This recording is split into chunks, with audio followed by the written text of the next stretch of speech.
Chile top on goal difference from the Germans. They've both won their opening matches, Australia and Cameroon, yet to get off the mark. Bearing in mind, on a couple of occasions, we probably thought Australia would be quite comfortably beaten. There's something to hang on to there, isn't there, from the Australia point of view? Yeah, I think so. You know, it's the Australian spirit. We've always never give up. You know, often being the underdog, going in with that confidence and self-belief. I think they had that. The only thing is they made it very difficult for themselves because the goals that they considered were, I think, poor goals for a number of reasons, whether it was defensively, just not picking up runners, giving away a very soft penalty in a lot of ways. And they made it very, very difficult for themselves. I mean, the biggest concern for Australia is in big tournaments is conceding so many goals at the World Cup and now the first game in this competition. 3 more conceded then, including one right at the start of the second half. As I said, it turned out to be the winner. And again, defensively, you've got some things to pick up on. Goretzka makes a great run from midfield, but he's got to be tracked by Moy. There's the midfield run. It's just about to come now, and he gets in, and he finishes it well. He takes his time. You think he should hit it there. He doesn't. He waits a little bit. But just look at the movement. Sainsbury and Stindl brings him out. The space is there. Moy's got to know. He's got to have his back turned a little bit so he can see the player, and he goes forward. The space is already made, and as he goes into it, there's nobody's going to catch him. The centre-half can't get over, and it's just it's very small margins when you've got a midfield player who's going to run past you. If there's space behind you, just drop off a little bit and wait for him, and you can see him. I mean, for me, I'd rather have my centre-half stay. Stay, yeah. Let him go. Let the attacker go and yell out to Moy. Moy, pick him up. Yeah. He stays. You keep your position then. Let him run away. I'd keep the shape. In that position, it allows that space to be created, and it makes it really difficult for a midfield player then to track his runner. I mean, Moy's biggest, I suppose, weakness is his pace, or lack of pace. And there he gets done, and he clearly struggles to get even near Goretzka at that time, and it makes it really easy for him to have a shot on goal. Or the other option to defend in an area like that is as the centre-half comes over, the other centre-half, what is he doing? He should be coming over, tied with a piece of rope, he gets dragged over, everyone gets dragged over, and then Moy doesn't have to run, but with the runner correctly, like you said. But there's different ways of doing it. They didn't do it the right way, whatever happens. Yeah. Tied with a piece of rope, you see. It never leaves them, does it, from George Graham's days, the way to defend. But look, Australia back in it. I think we might have to have a little guess that Germany might change their goalkeeper for the next game. Well, he was really poor today, wasn't he? I mean, you know, the two goals he's conceded, he has to hold his hands up and just say, you know, that wasn't my day. I've given Australia 2 goals. Even if it was handball, so you saw Wagner saying to the referee, I think Juric has handled it. Lee does appear to handle it, but of course, has he done it deliberately? Well, you look at that one and you weren't sure whether it's hit his arm or the top of his arm. On this one, he's even worse. So the guys upstairs playing Pac-Man, like we said, if they're looking at it now, this is the one that you can see, it just hits his arm. I'm pretty sure if I'm a defender standing there, I'd want that to be given handball. I think that is handball. He's controlled it. It's fair enough what the referee's done. There's no way. Absolutely. Obviously, he can't see. His view's obscured. But it looks like he's almost cushioning it down, Juric, doesn't he? Yeah, it does. I mean, I don't know. I think at times, you know, if you're in the box and you're defending and the ball hits the defender on the shoulder, you would think that's really harsh to get a penalty against you if the ball hits you like that. He's not moving his arm away from his body. It's close to his body. So, for me, it actually isn't a handball. It's accidental. Well, it's handball, but it's accidental. And then, for the goalkeeper, if anything, Juric makes it easier for him to hold the ball. And he makes a complete meal of it, and it pops back out to Juric, and it's an easy slot home for... We'll agree to disagree.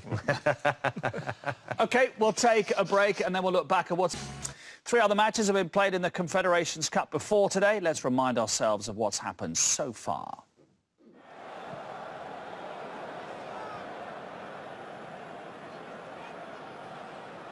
They've given it away here, and Lashikov is faced up with the goalkeeper, and they've pushed it home in the end. It was an almighty mess at the back for New Zealand, but the hosts have the goal that will make them happy. Good feet from Smolov. Samedov is getting up on that right-hand side. They've found him. Bukharov is in the centre, and Smolov is there to finish it off. That's the clincher for Russia.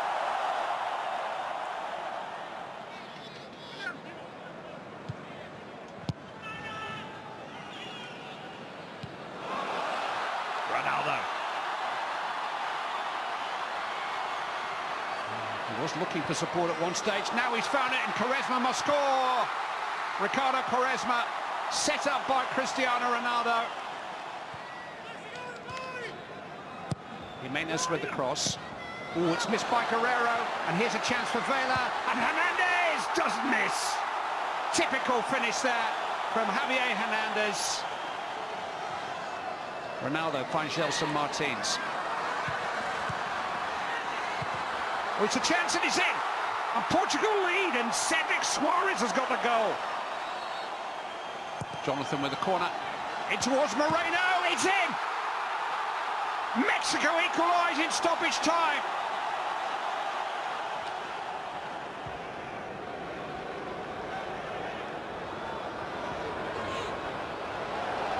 It's Sanchez, and the cross wasn't quite right. Might get another chance here. Here is Sanchez, aiming towards Vidal. There it is.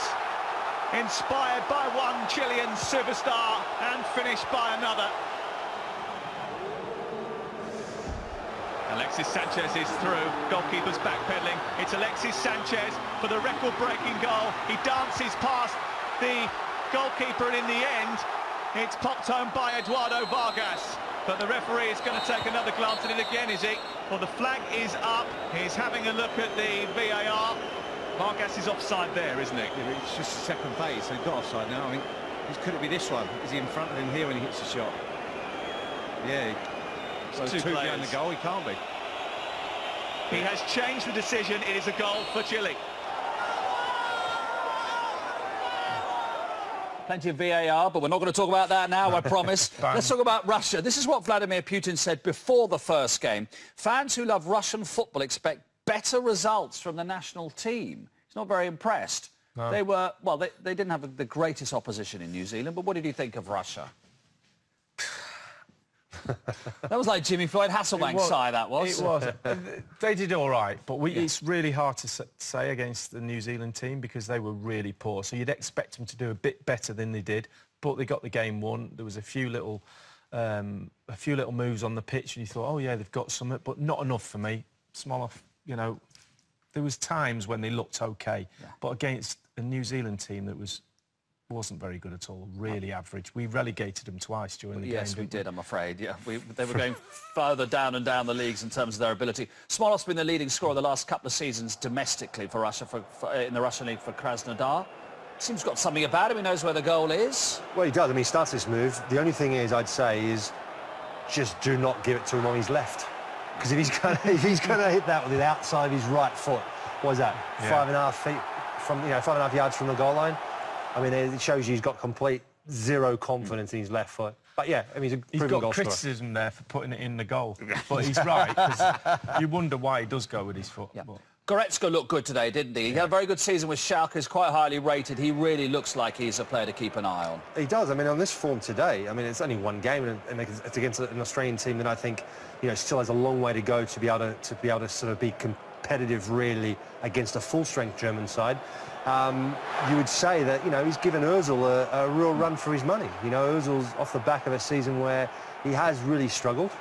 And Goretzka today, on this form, has been excellent. I thought he was the man of the match today. I thought he ran the show, especially from that deep line midfield area. He was waiting for the gaps to appear ahead of him, and then he ran into him, so he's got the vision to see that. I thought he was excellent today. It's interesting we make the comparison with Ozil, because that's the criticism, that Ozil isn't prepared to do that as much, is he, to run beyond in the way that Goretzka just has? Well, he's a different type of player, to be fair. I think Ozil prefers to be that deep line and hit those little balls in and feed. He's never going to run beyond you, Ozil. Not for me, anyway. But that lad's got something a bit different from him. He's certainly got better body language. Australia next game, then? What do you want to see from them? Well, I think, they're going to continue. I know what they're going to do. They're going to continue along the same vein. They're going to do exactly the same as they did today against Germany. They're going to have that self-belief. They're going to think, we lost 3-2. Yes, OK, we could have lost the game by more. However, we probably could have even got a result today. So they're going to continue along the same ideas as today's game. For me, it won't be enough. They haven't got the quality, and they're going to struggle against teams like Chile, who are a far better side than this Germany side showed today. And Cameroon is going to cause them all sorts of problems as well. Thank you very much indeed, gents. Thank you, as ever. More live Confederation Cup action for you on Wednesday. Lee will be back with Jimmy Floyd Hasselbank and myself for host Russia against Portugal, 3:30 on ITV4. And then Glenn Hoddle and Matthew Upson join me for Mexico, New Zealand from 6:30, also ITV4. And don't forget, tomorrow our coverage of Royal Ascot starts with Ollie Bell and the opening show at 10 a.m. on ITV4, followed by live racing with Ed Chamberlain and the team from 1:30 on ITV. So enjoy the racing tomorrow. We'll have the second round of matches on Wednesday. We'll see you.